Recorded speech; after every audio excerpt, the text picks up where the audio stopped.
Halo brother, kembali lagi di channel JKT Sepeda. Kali ini gue akan membahas sebuah jam tangan lagi yang pasti menurut gue jam tangan spesial. Sebelumnya gue sudah membahas keluarga G-Shock yang gue miliki dan Garmin. Sekarang varian terbaru lagi dari G-Shock. Unit apakah tersebut? Ini dia. Ini dia G-Shock GSW H1000 atau smartwatch dari G-Shock varian terbaru. Nah, ini dia unitnya. Daripada kalian penasaran, nanti akan gue bahas secara singkat menurut pengalaman gue sebagai pemakai. Sebelum lanjut ke pembahasan, yang belum subscribe jangan lupa tekan tombol subscribe-nya ya.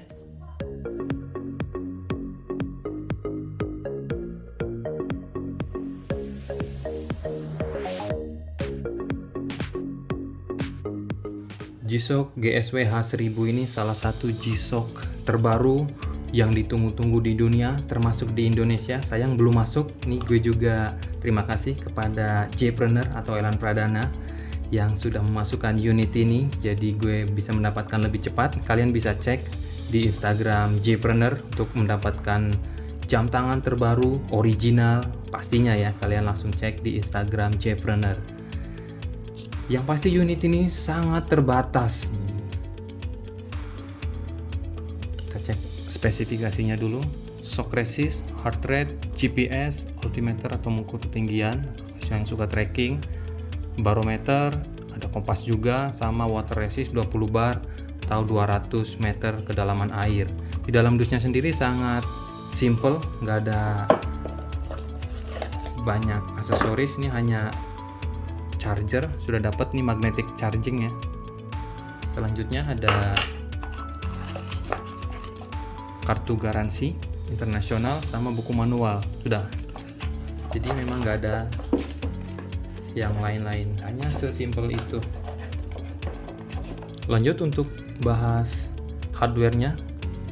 Material dari jamnya sendiri dari material resin ya, bezelnya sama seperti G-Shock pada umumnya, sedangkan yang bagian bawah ini titanium, ada sensor detak jantungnya, ini ada pelindung pergelangan tangan. Untuk ini rubbernya, strapnya sama resin, ada dua bagian ya, berbeda dengan yang biasa gue pakai, satu lubang. Untuk tombol-tombolnya juga sangat sederhana. Ini untuk port charging, ini sensor, ini kosong, sebelah kanan tombol aplikasi, ini power, saat nyalain saja ya. Kalau untuk shutdown ada di bagian menu, ini tombol start. Sedangkan untuk port charging ini kan magnetik, sangat mudah, kalian tinggal langsung plug, sangat mudah. Kita cek untuk bagian interface-nya nih. Layarnya sendiri 1,2 inci, capacitive touchscreen, ukurannya 360 x 360 pixel. Wear OS dari Google, hampir sama seperti handphone. Kalian ubah, kalian tinggal tahan, tekan, ini berubah. Lebih suka yang ini nih. Dari sini juga ada pengaturan lagi. Bagian tengah bisa diubah, jam bagian atas bisa diubah, indikator baterai, cuaca, heart rate juga, bagian bawah yang terakhir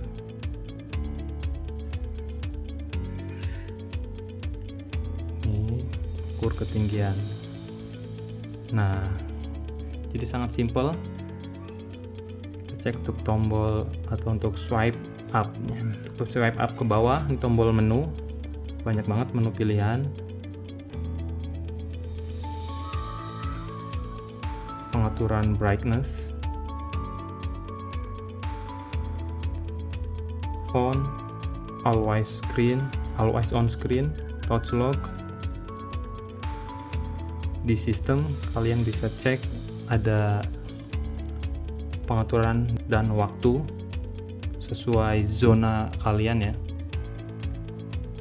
Kembali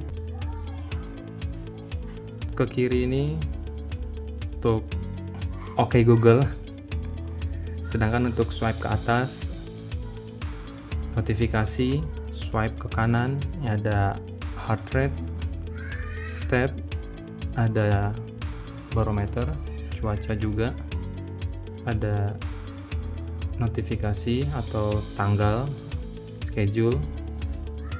Ini yang utama yaitu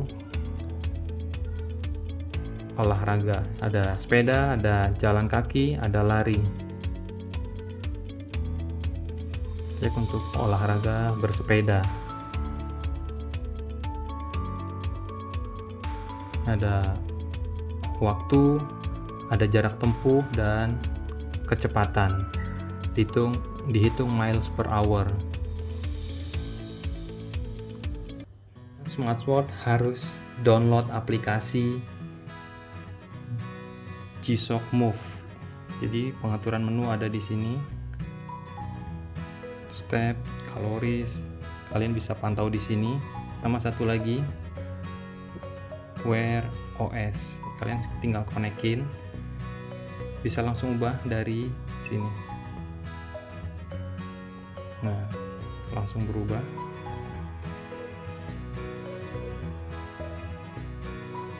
Sip. Jadi cukup di genggaman tangan kalian bisa ubah smartwatch layaknya smartwatch lainnya. Apa yang membedakan dengan smartwatch lainnya? Termasuk nih komparasi dengan Garmin Forerunner 935. Dari segi ketebalan memang beda banget nih, jauh. Kalau dari ukuran layar hampir sama, sedangkan dari sisi berat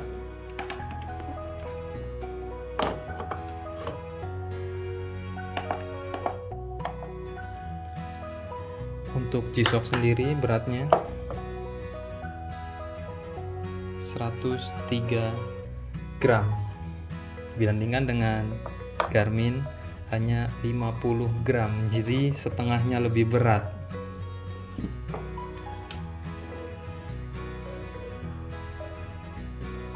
Dari segi baterai, kalau kita pakai menggunakan OS Wear ini hanya bertahan 1 hari sampai 1,5 hari.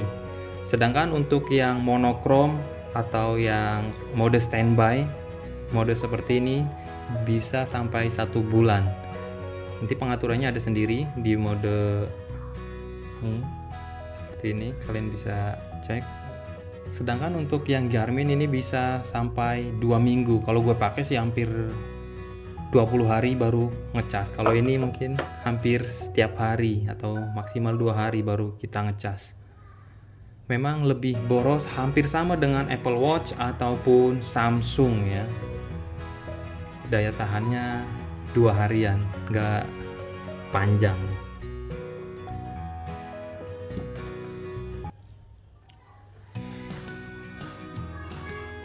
Kesimpulan dari G-Shock GSW H1000 ini, yang pasti menurut gue salah satu G-Shock impian saat ini ya, karena unitnya terbaru, tercanggih, yang pasti barangnya juga limit di dunia, apalagi di Indonesia.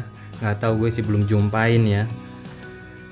Material resin, rubber juga sama, bahan untuk bagian belakangnya titanium, displaynya kapasitif touchscreen 1,2 inci, storage-nya 2 GB, sama 360 x 360 pixel. Menurut gue salah satu smartwatch yang tercanggih saat ini di brand G-Shock ya. Memang jika dibandingkan dengan Garmin, dengan Samsung ataupun Apple Watch ya sangat berbeda. Mungkin mereka lebih unggul dari sisi interface ataupun kecanggihan. Menurut gue G-Shock dengan seperti ini aja sudah cukup, apalagi fanatik G-Shock nggak memerlukan spesifikasi yang wah, yang penting model ataupun bentuk nggak mengubah. Ini sama sekali nggak mengubah dari G-Shock-nya nih. dual layer, kalian bisa aktifin ataupun kalian bisa nonaktifin. Untuk daya tahan baterai 1 bulan kalau yang monokrom, kalau yang Wear OS ini hanya 1 sampai 1,5 hari saja. Yang terakhir yang sangat mencengangkan, untuk harganya sendiri memang tidak murah, hampir 2 kali lipat dari smartwatch Samsung ataupun Apple. Di pasaran atau rilis $699 Amerika. Mungkin kalau dirilis di Indonesia ya mungkin nggak jauh dari harga tersebut ya. Jadi mungkin demikian ulasan review ala gue, karena memang mohon maaf sekali lagi kalau review ini sebetulnya ini pengalaman pribadi, bukan secara expert untuk membahas sebuah jam tangan, karena memang gue sendiri bukan yang ahli dalam jam tangan khususnya smartwatch ini, karena memang gue hanya suka memakai dari brand G-Shock. Bagaimana pendapat kalian?